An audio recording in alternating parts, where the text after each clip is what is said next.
Hey guys, Paul here. So, about a month ago, I did a video where I did a non-fiction book haul, and I know those are less popular due to the fact that not as many people are interested in nonfiction. And I actually have another one today, and little explanation up front. So, this will not be a regular part of the channel because I won't be buying that many or picking up that many nonfiction books where I get to do this constantly. So, though any nonfiction I pick up will be folded into the end of the month book haul from here on out. But what is happening is I was trying to fill. I got a room back in my house. My one of my rooms is meant for nonfiction books, and I got it back as the family moved out.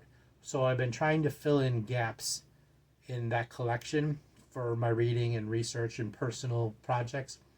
So I went out and kind of splurged on a bunch. I got some for free. I got some real cheap. I got some used. So I've been picking them up left and right to fill in some of the gaps of stuff I want to read, and I'm almost done with that. So I have a huge stack of stuff that I can show you now, nonfiction, and then I'm going to add to my collection. And like I said, this will not be a regular feature. I won't have a nonfiction regular feature. Any nonfiction I pick up in the future will just be folded in, as I said, and I'm repeating myself. So I just wanted to show you what I got if you're interested. And if you're not, you're probably not watching the video, so screw them, right? This is for us. All right. I have a stack that is going to tip over. By the Sword by Richard Cohen. This is, in fact, a book about the history of swords. Sword fighting, how swords were used in different aspects of real life, of battle, of, well, everything about swords. And who doesn't like swords? All right. Pierre Bayard's Sherlock Holmes was wrong. This is his dissertation on why the book Hound of the Baskervilles, the conclusion that Holmes came to was wrong. It's, from what I hear, a little inaccurate, but what I hear is good is how he breaks down the story and how he breaks down the mysteries, that are the mystery genre, actually, and things like that. And I got it for a couple bucks used and in really good shape, so thought it'd be worth the read. I like Sherlock Holmes.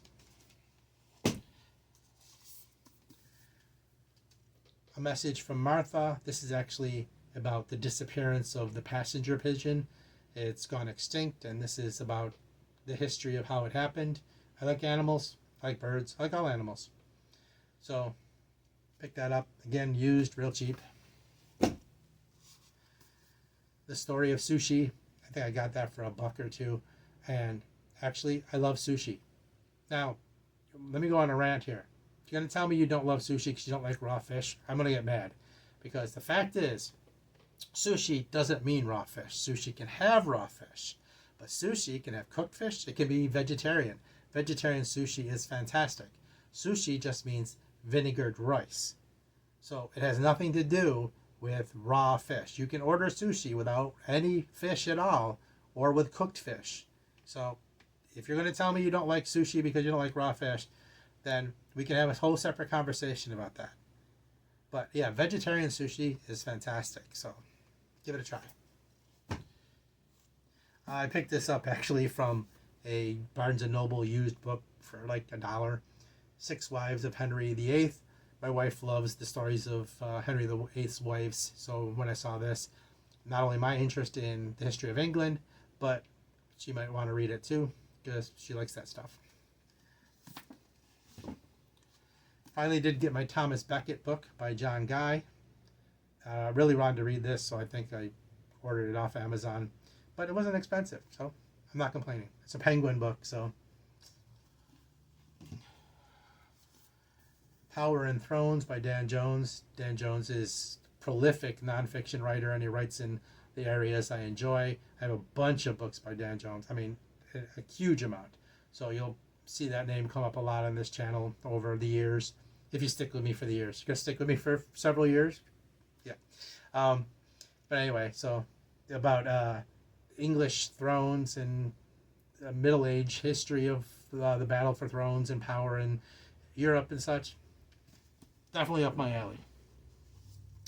Something I didn't have enough books on. This is a complete history of the First World War by Martin Gilbert. And didn't really have much on the First World War. There's so much on the Second World War, and I definitely want to read through this, get an overview of the whole thing and stuff I missed. Speaking of, this is actually a classic by Ernst Junger. It's Storm of Steel. This is actually a book about that has a journal of a soldier during World War One, and it's just reprinted in Penguin Classics. It's been around for a long time. It's a deluxe edition. It's very pretty. But again, didn't have much World War One stuff, so I thought I'd grab a couple things. Again, back to one of my passions, ravens in winter. I love animals, I love birds, I love ravens, I love octopus, but I don't have them here because I have a whole collection of octopus books, just letting you know. I'm a huge fan of octopi, cephalopods in general, but that doesn't get brought up because I already have them all. But anyway, here's a book on ravens. I picked this up used for like $2. So, not complaining. This one doesn't have a cover for it. I got it free. This is, again, World War One book. This is War of Attrition, Fighting the First World War by William Philpott. I got it for free. It doesn't have the dust jacket. But, filling out my World War One books. Another blind spot that people ignore when it comes to history, military history, nonfiction that I definitely need to get into is the Korean War. This is The West Confronts Communism. It's an overview of the Korean War. Most of my knowledge of the Korean War, if it's not from random documentaries, comes from MASH. So I thought it was time I did a deep dive, did a little research, got some of my actual knowledge up, and it doesn't come from Hawkeye Pierce. But, so yeah. Back to my number one interest, The Wolf Age by Tori Shea, if I'm saying that right. This is about Vikings, the Anglo-Saxons, and the battle for the North Sea Empire. So one of my main interests in nonfiction is the history of England, especially the era when Vikings and Anglo-Saxons were battling for England. So I have a lot of books about that, and I'm going to keep getting books about that. And the English history, the monarchy, the Middle Ages stuff. That's, stuff I love. Guts and Gunships. What It Was Really Like to Fly Combat Helicopters in Vietnam by Mark Garrison. Okay, again, another interest. I love helicopters. I've said that a million times. Sorry. Vietnam War, helicopter battles. Vietnam was horrible, and I don't wish that on anybody. But I have an interest in helicopters and helicopter combat. So, Dan Jones, The Templars. So another Dan Jones book, which is probably more why I got it. And I have some interest in the Templars and the story behind it. And I can just get it through, go through one of these books and get my fix. The Rise and Spectacular Fall of God's Holy Warriors. But, yeah. Scotland, The Story of a Nation by Magnus Magnusson. So, my wife is Scottish. Her family's from Dundee, Scotland. And I always had an interest in Scotland, especially regarding William Wallace and Robert the Bruce and that era with Edward the First, Edward Longshanks, and the battle between England, Britain, and Scotland for their independence. That's a great story. But this is the entire history of Scotland. Thought it looked interesting. Getting back to World War II, because I don't have enough books on World War II. Taking Midway by Martin Dugard. I don't really have much on Midway. So the Vietnam War, a military history. So this is a complete overview of the military history of Vietnam. Again, I want to educate myself and make sure I have all the information and that I can. And this is a complete collection story from beginning to end of the Vietnam War. It'll give me some help in that area. Back to Dan Jones, The War of the Roses, that English monarchy battle that went on for ever and ever and ever.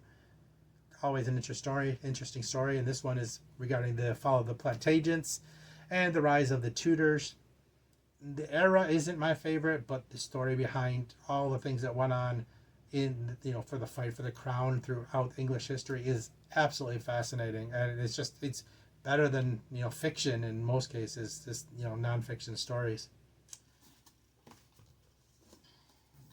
Thomas Williams, Viking Britain. Again, I picked this up used, and it's in mint condition for just a couple bucks. A little dirty on the bottom, but otherwise in mint condition. Again, Viking Britain, one of my favorite subjects. So,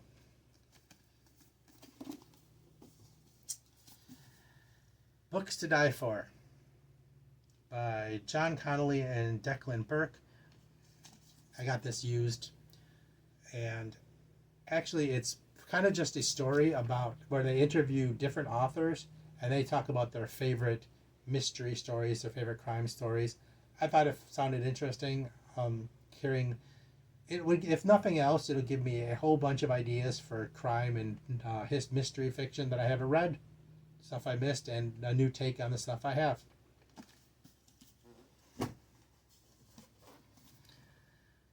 The Most Dangerous Enemy. This is about the history of the Battle of Britain, back to World War II. Like I said, World War II books are so easy to pick up, and I probably have so many now, it's not funny. But I don't have a lot from the British point of view, and the battle over Britain with the battle for with the hurricanes and such. It sounded like an interesting subject, and I wanted to read up on it. So, Steve Bungay, The Most Dangerous Enemy. We're back to another subject I love. The big battleships of World War II. The two battleships that fascinate me, especially the Bismarck. I love the story of the Bismarck. The movie, the Sink the Bismarck, the songs. I have board games of Bismarck. I love this story. It's almost like the kind of crime story you get with FBI agents chasing serial killers, that kind of cat and mouse game that happened when they were searching for the Bismarck, and I absolutely love it. So, I probably have enough books on the Bismarck now. And in the same vein, the Tirpitz. This is the other battleship that was built, the other giant battleship that was built alongside the Bismarck. And it has its own unique history of how they took that out and what happened to it. So, great stuff, fascinating stuff by me. This is by Nicholas Zetterling and Michael Tamelander. The Life and Death of Germany's Last Super Battleship. So this is the last one left after they took out Bismarck. In case I didn't say it, this Bismarck book was also written by the same people, Nicholas Zetterling and Michael Nicholas Zetterling and Michael Tamelander both wrote both of these. So I thought it'd be a nice double read on the two big battleships. Back to the Vikings. Children of Ash and Elm by Neil Price. This is an interesting take on the Viking life, the Viking history, that has a new take on some of the events that happened during Viking time and in Viking culture. And I've heard great things about this book. I was definitely interested, so I had to pick it up. Another used book I picked up real cheap, David Mitchell's Unruly, which is again about the history of the crown and the court of England and following the insane monarchs and some of the crazy things that happened in changing crowns and all that goodness. Again, stuff that happened, if you read these nonfiction books, would blow you away because it's way crazier than any fiction I've ever read. So, Unruly, which definitely describes the crown, the passing of the crown.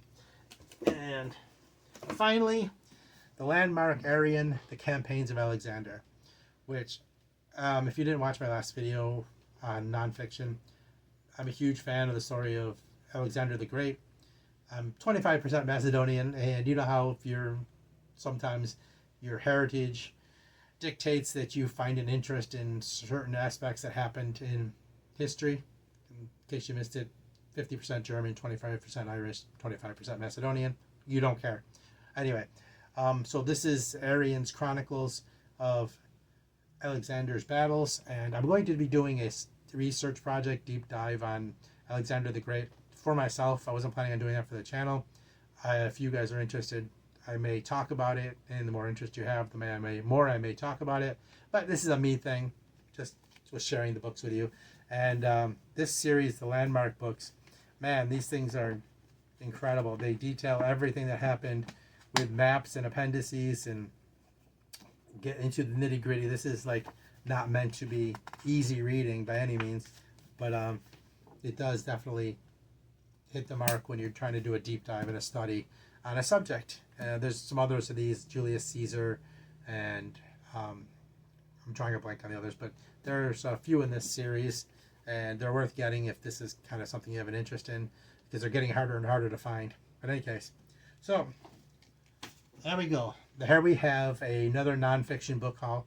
It will most likely be the last, because I was doing this kind of bulk to fill in those gaps as I talked about. Thought I'd share with you and show it to you, and hopefully you have an interest. If, like I said, if not, you're probably not here. So in any case, thank you very much for showing up. I do appreciate it. If you did come and watch this video, thank you very much. You're smarter than all the rest of the people who didn't, trust me. And if you are new, please come subscribe. Click the subscribe button. Join me for all this and more. And remember, the secret to Zen: read books, pet dogs, and listen to metal. Hope to see you back soon. Thanks.